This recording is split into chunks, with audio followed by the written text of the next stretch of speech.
Hello and welcome back to The Fruit of Grisaia. Last time we met 3 out of the possible 5 other students in Mihama Academy, the high school that Kazami Yuuji is currently attending in attempts to become a normal student. So, Yuuji went off on his own, and that's where we'll continue right now. Well then, having said that to Amani, I confronted the fact that there are no sights particularly worth seeing here. There's easily an hour until the start of class. I've obviously woken up too early. Well, still better than being late, I guess. Might as well wait in the classroom. Right after I mumble those words, just as I begin walking down the hallway.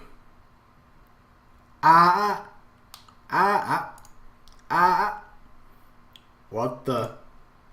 As I'm making my way toward the classroom the principal had described yesterday, I hear something resembling a scream. No, not a scream exactly. The hell?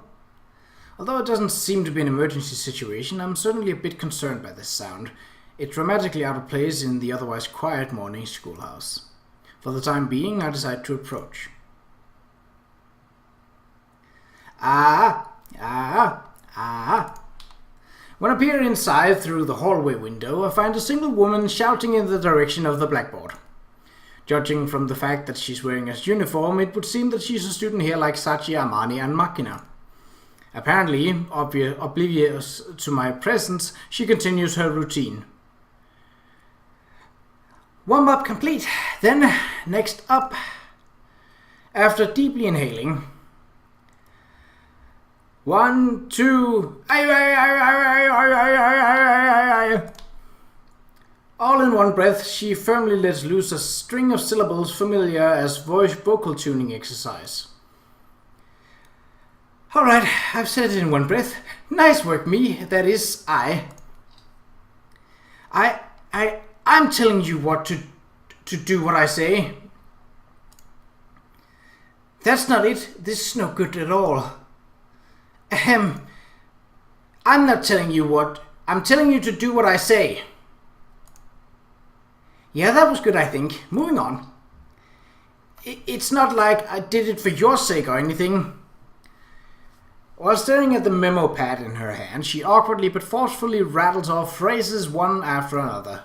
It seems like it'd be best to ask her what she's doing directly. This is the broadcasting club. In response to my question, or more likely my entrance, the woman leaps up in shock and draws back a good 3 meters. Desks and chairs clatter dramatically in her wake. No, I might be being hasty to assume that from the vocal exercises, the drama club seems plausible as well. You seem to be saying some kind of lines. Who might you... who do you think you are? Just as I'm getting ready to rephrase my question, the woman preempts me with her own. Me? Kazami Yuuji. I'll be transferring here as of today. A transfer student? Here? Yeah. Nodding, I walk a few steps forward and stand in front of the woman. So, were you doing some sort of rehearsal after all? Sorry if I interrupted. I'm not acting at all. Not at all. That's just me. That's just how I am. So don't worry about... no, don't worry about it. Which is it? Forget it. Forget it already. Just sit down. I don't quite follow, but if I start asking questions, she'll probably get even noisier, so I choose the path of least resistance. Stay cool, he's a transfer student, so the first impression is crucial. You can do this, Michiru. After I flop down on a chair, the woman mutters to herself in a low but perfectly audible voice. I'm Matsushima Michiru. Good to meet you. In contrast, she delivers her self-introduction with an artificial brightness. That's so. Initials MM, huh? Uh, yeah, but it's not like that makes me a massive masochist or anything. Nobody said anything remotely like that. Sorry about that. That's what you were implying. Do you want to be called a masochist that badly? Of course not. That doesn't even make sense. Quite an energetic woman. She drops the subject and forges boldly ahead. Well, I do some representative sort of stuff in this class, so if you run into any problems, you might want to request my advice. What does sorta mean? Oh, you know, because there's another class rep, so, well, stop nitpicking. Fair enough. You're suspiciously understanding. Well, that's fine, but the woman's voice suddenly grows quieter. I'm asking in advance, how are you with jokes? I wouldn't call myself an enthusiast. Glad I asked. She clears her throat affectedly. Alright, I'll make an exception and let you call me by my first name. By all rights, you should be addressing me at Matsushima-sama, but I'll grant you special permission. Crap, did I screw up? It should have been a fine according to the template. Maybe the Sama thing was overdoing it after all. Jeez, this is easy. Let me try that again. You want me to call you Michiru, right? Yes? Yes, that's good. That's fine. She hums to herself and nods emphatically, apparently satisfied with this result. Next, she takes a colorful wafer of some sort out of a small container and crunches down on it vigorously. What are you eating? Huh? You can't have any. Wasn't asking. Just wondering what those were. It's just Ramun candy. It's not that it's any of your business. That's so. From the way you were showing them off, I was pretty sure you wanted me to ask. Shut up already! It's not like I was eating them for your sake or anything. That went pretty well just now. I think that was solid. Very convincing. I might just be unexpectedly good at this. I got a strange sense of déjà vu from her phrasing just now. What was it? One of those long advertisements they put up inside trains. Since I don't write them often, the few I've seen stand out in my memory. Right, they reprinted this idiotic article from a woman's magazine about how to make men fall for you. Purposefully treat them coldly at first, in order to create a contrast for your affection when you make your move. But why are you lost in thought all of a sudden? Dang, what do I do in this situation? I guess I can understand if you are awestruck by my beauty. No, wait, isn't that an entirely different character? Hold on a second. So you're supposed to be a Tsundere. Wow. Okay, that's. I hope that comes through in the recording. That's not it. That's not it at all. I mean, it is. Yeah, but crap. Why would you come out and say it? Michiru covers her mouth with her left hand and staggers backwards in apparent shock. Her reaction is a bit puzzling, but I think I probably hit the bullseye. I see. I think I understand. You're playing a Tsundere in attempt to attract male attention, yes? But there are still some points I'm not clear on, like that hair. Why are you bleaching it? This is my natural color. Totally genuine. Please, a genuine blonde has a more natural tone, not that artificially looking gold color. I've known a few. Leave me alone! There weren't any better colors at the hair salon. That's so. Next time I happen to visit America, remind me to pick you up some better hair dye. So as I was saying, why bleach it? And that hairstyle is a little odd too. It's not one that I see often. This is the way it has to be. There's nothing I can do about it. The way it has to be? The Tsundere is a cursed existence. Michiru begins to mumble her words under her breath as if to enumerate the curse's power. My natural color is strong, so even if I bleach it, I have to leave it in for an entire day. The over-the-counter stuff is rough on the skin, so I go out of my way to order online for some company in Toyohashi. Frankly, it's all a huge nuisance. That she has to describe the Tsundere curse in the first person seems a bit strange, but pointing that out would only prolong this, so I leave it be. But you've got to be blonde and have twin tails, otherwise you won't be recognized as a genuine Tsundere. But this is what... No, this is who I am. So don't you dare deny my identity! Michiru jabs out an index finger in my direction and... Tsundere means blonde and twin tails, understood? No, I demand that you understand. As she runs out of breath in grand style, the curtain finally drops on Michiru's one-woman show. The echoing of her ragged breathing is the only sound in the otherwise silent classroom. Exactly 30 seconds pass. Why aren't you saying anything? It's tough being a Tsundere. Got it.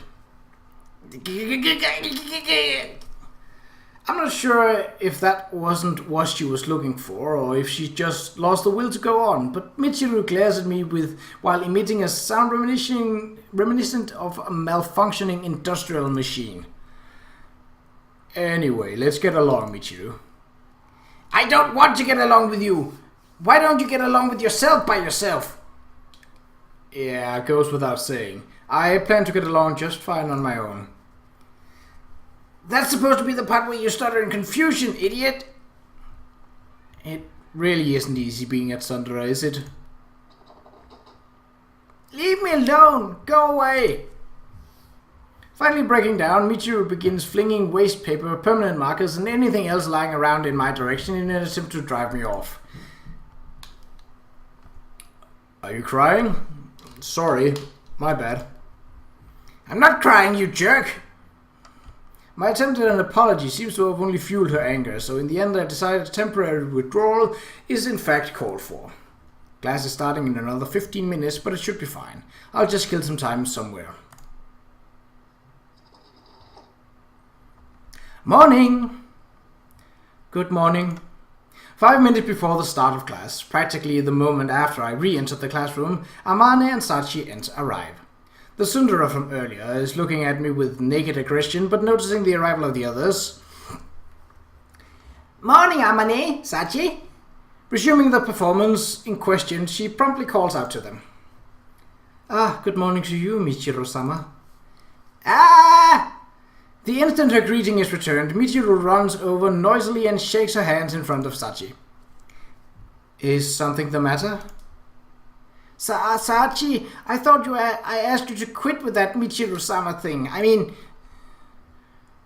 But you said I absolutely had to address you this way, Michiru-sama. That was just a joke. Could we try to format and re-enter that data just this once, maybe? Please? Michiru, while glaring over in my direction for some reason, desperately entreats Sachi. Amane, leaning on a desk, seems to be occupied with trying to hold in her laughter. But I was told absolutely, so I was only... don't cry, hold on a second. This is an order, Understood, I won't cry. The instant Michiru speaks, Sachi's tears abruptly vanish as if someone threw a switch. Michiru watches her cautiously, sweating heavily. Jeez, fine, whatever. I'm not going to force you or anything, so call me what you want. Certainly, Michiru-sama.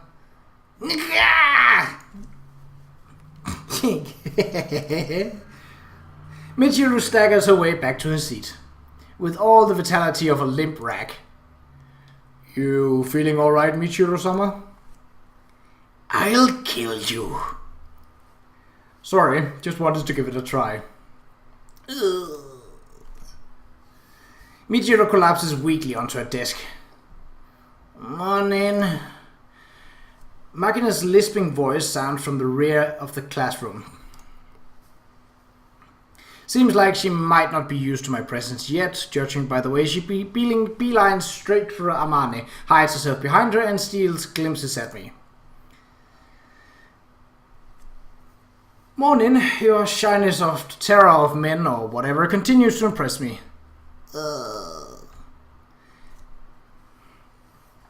Makina, it's alright, he might be a bit of a pain in the neck, but this guy doesn't seem like anything like a shady character or something. Appreciate it, Michiru. It's not like I did it for your sake or anything. Perfect, that was absolutely perfect just now. Keep up the good work. Apart from the large woman, this bunch seems to present quite a variety of communication difficulties. Nothing but fantastically normal students here, eh, Principal? As if in response to my sarcasm with the chiming of the opening bell. Good morning! The perfectly normal principal appears before my eyes. Wait a second, there's only 4. As we arrived at the beginning of the school day, I noticed a difference from the information I heard yesterday. Nice to see everyone, or not quite. Standing at the podium, the principal notices the irregularity at a glance. Sakaki-san is absent today, I suppose? Her tone seems to be asking if anyone's familiar with the circumstances.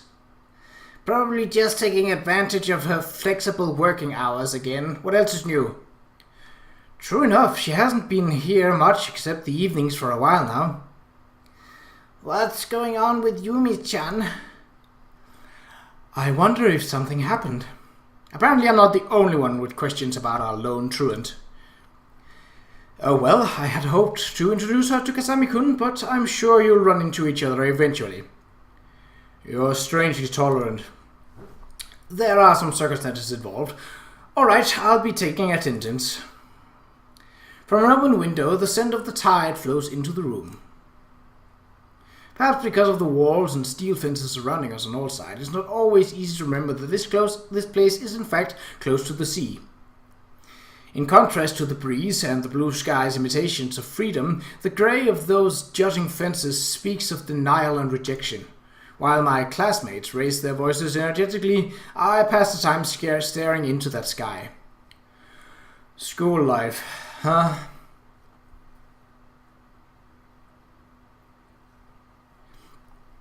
This is the audiovisual classroom. All the seats are equipped with a full range of listening devices, so it's well suited for studying languages. Looks that way. I can tell from a glance that this place is well equipped. Using the time after homeroom period, I am getting a small introduction to the school's facilities from Sachi. Normally this would be the principal's job, but she seems to be occupied with official duties, so I ended up getting another tour from my class rep. The library is constantly connected to an external server by a high-speed line, so it's possible to quickly find and retrieve a variety of high-quality material at all time. Therefore, there's no stock of DVD or Blu-ray discs whatsoever. Which would make checking a movie out impossible, I guess. That's right, Amane-san was also disappointed by that at first.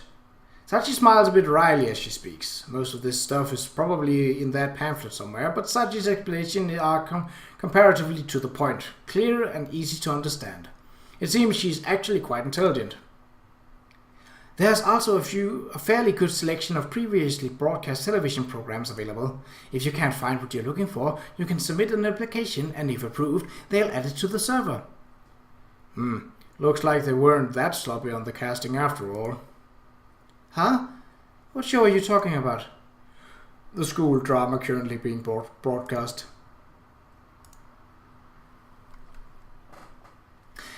That concludes the tour. Having completed a general review of the school facilities, Sachi's explanation comes to an end. Thanks, it was a big help. Not at all. This is my responsibility as class rep after all. I guess so. More importantly, Kasami-san, are you not leaving yet? Yeah, there's still a classmate I haven't met yet after all. I suppose so. Hearing my response, Sachi's brisk tone gives way to a hesitant mumble. What? No, it's nothing. Please don't worry about it. After a brisk bow, she quickly runs off down the hallway. Did I trigger a death flag just now? I don't think there's a single person in the world who wouldn't worry after that kind of ominous foreshadowing. Well, that might be an overstatement. There are some pretty carefree people out there. I'm just not one of them. Seems like it would be best to be on my guard, or more so than usual. The light flooding in through the windows have shifted from overhead to my side. It won't be that long until the sun sets. After parting from Sachi, I walked the empty hallway alone.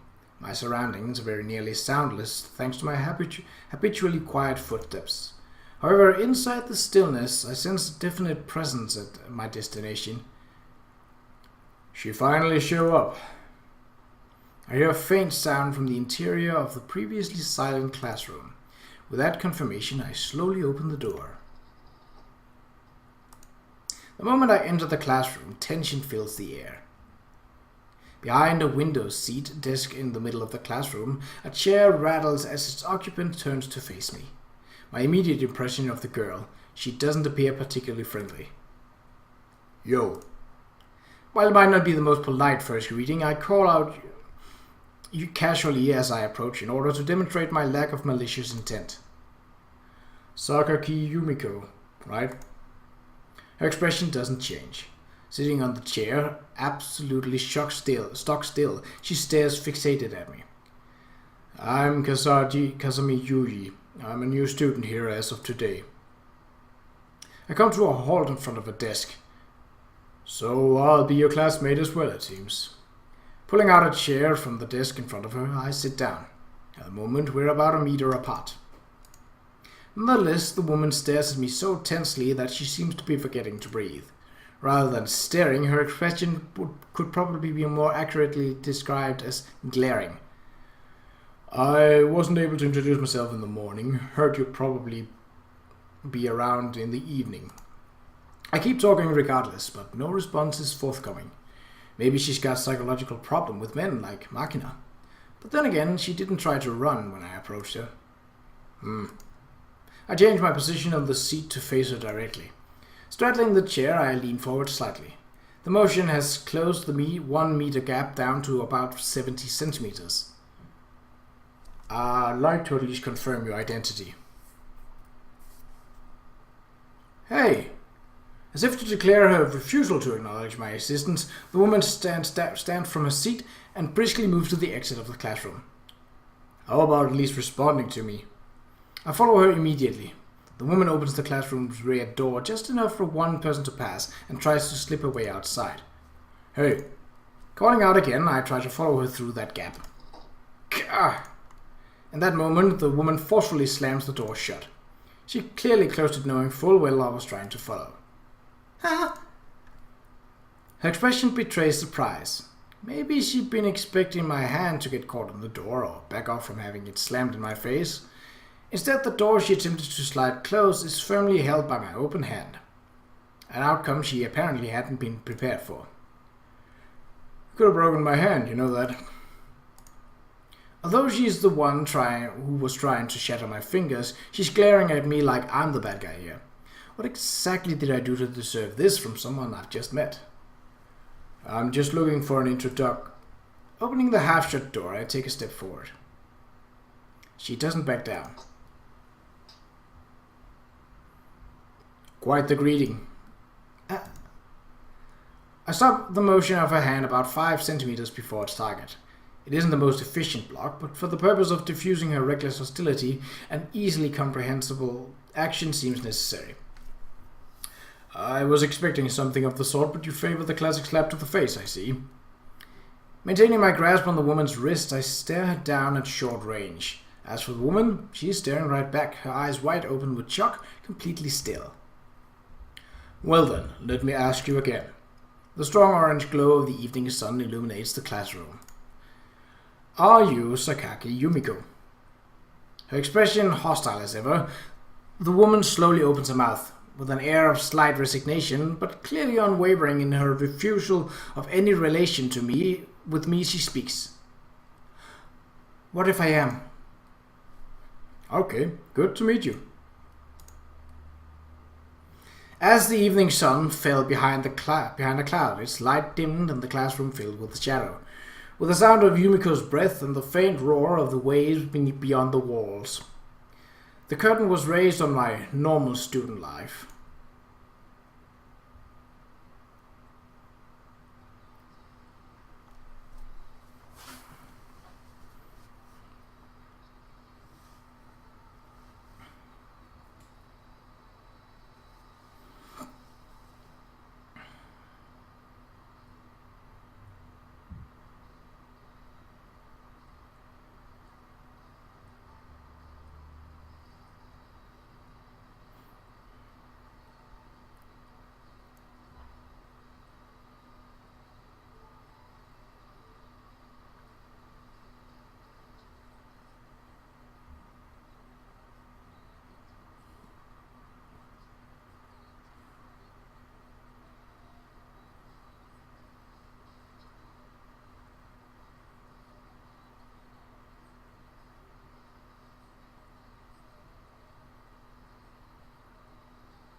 Well, that was certainly an intro. The period of the school day before classes begin is fundamentally blank, meaningless time. They say it's always best to arrive 20 minutes early, but preparing for a class takes 60 seconds at most. After that, there's not much to do other than wander around awkwardly. Still, I've always imagined school life as a fairly relaxed experience. A part of me was actually wondering if a little aimless downtime might be enjoyable in its own way. But unfortunately... What? Again? What? That slightly pitiful fantasy was shattered all too quickly. Of course, I'm not going to break a sweat from any attack of Yumiko's, but being slashed at with a blade isn't the kind of pleasant breather I had in mind. How did you dodge that?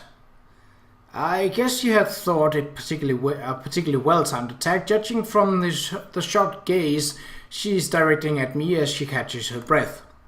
Of course, given that conspicuous clicking sound and her painfully audible footsteps, she might as well have been screaming, "Here I come," but time moves at half speed in my immediate vicinity. Giving a straight answer would be a pain, so I pulled something out of my ass. Huh? No way. Yeah, I'm just screwing with you. Make a fool of me, will you? You will pay for that. Maybe it's just me, but I think trying to stab your classmate is somewhat worse. It's not a crime until you actually get stabbed.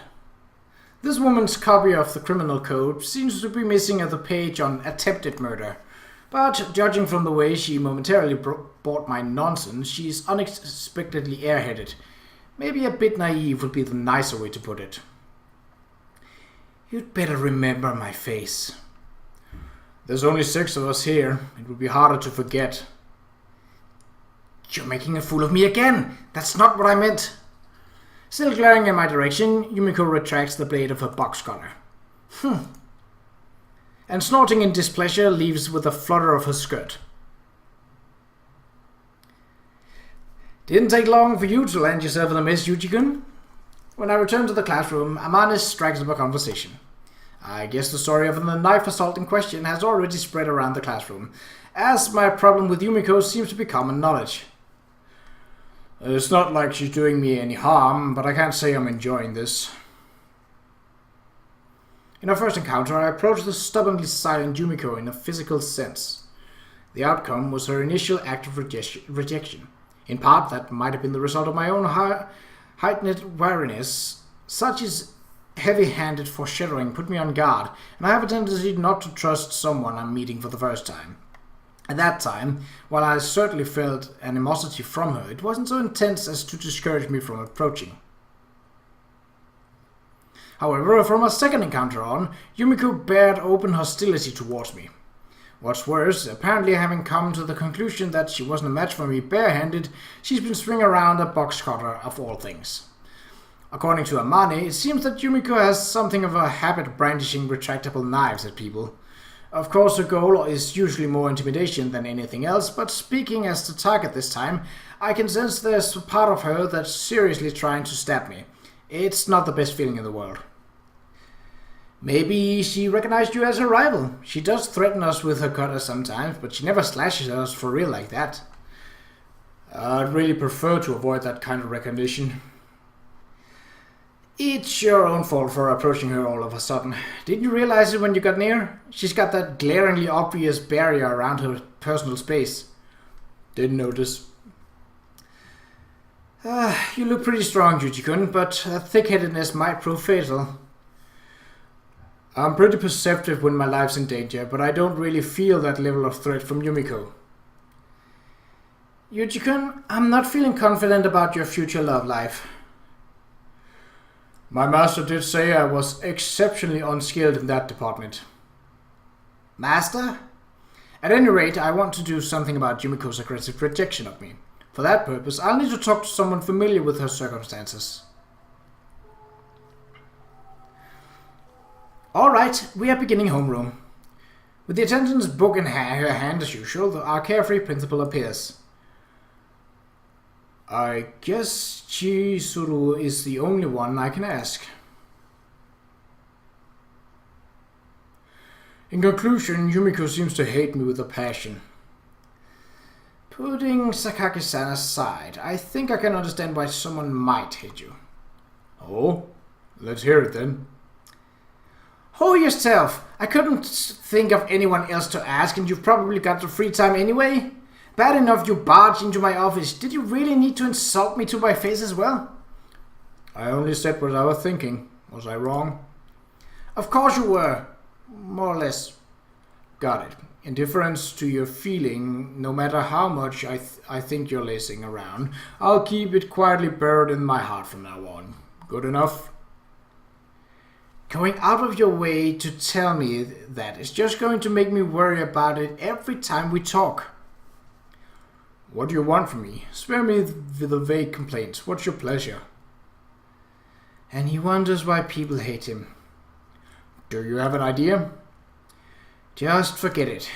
As for the answer to your original question, the principal, cup in her hand, lowers herself across the sofa I'm reclining on. Sakaki-san has been a student of the academy since it was founded. This place just opened recently, right? Fairly recently. It was established just about a year ago. She's been here since then. I see. What does that have to do with her rejecting me? Before responding to my question, she takes a sip of coffee from the cup in her hand. It's frightening to have an intruder enter your territory. Frightening? Absolutely. Until now, there's only been people she could understand here, and now there's a suspicious member of the opposite sex approaching her. Principal Tachibana takes a pen in her empty hand and jabs it towards me to emphasize her point. Therefore, she's trying to eliminate that intruder, I would think. Hazing, isn't it? A bit of bullying comes with a fresh recruit, but I didn't expect the same here. If this is bullying, I don't think I've ever seen a stranger case. Apparently unconvinced by the idea of Sakaki stealing my lunch money, Principal Tachibana hides a snort of laughter behind her hand. Although it's certainly amusing considering the balance of our physical strength, I don't see how I can manage a decent student life at this rate. I'm honored to have provided a moment of amusement for our purposely overworked principal, but I came here hoping to have a path toward overcoming this challenge illuminated by your educational guidance. It feels more like you came here to bully me. Cranky from beginning to the end. Ultimately, the principal didn't provide me with any useful advice.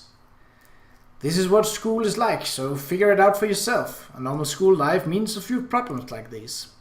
I do have to admit she managed to dodge the issue reasonably well with that last line. In any case, she didn't have any clear answer for me.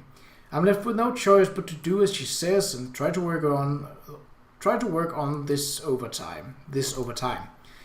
It's not really my style to go with the flow like this, but if that's the proposal of my educational guide, there's no helping it.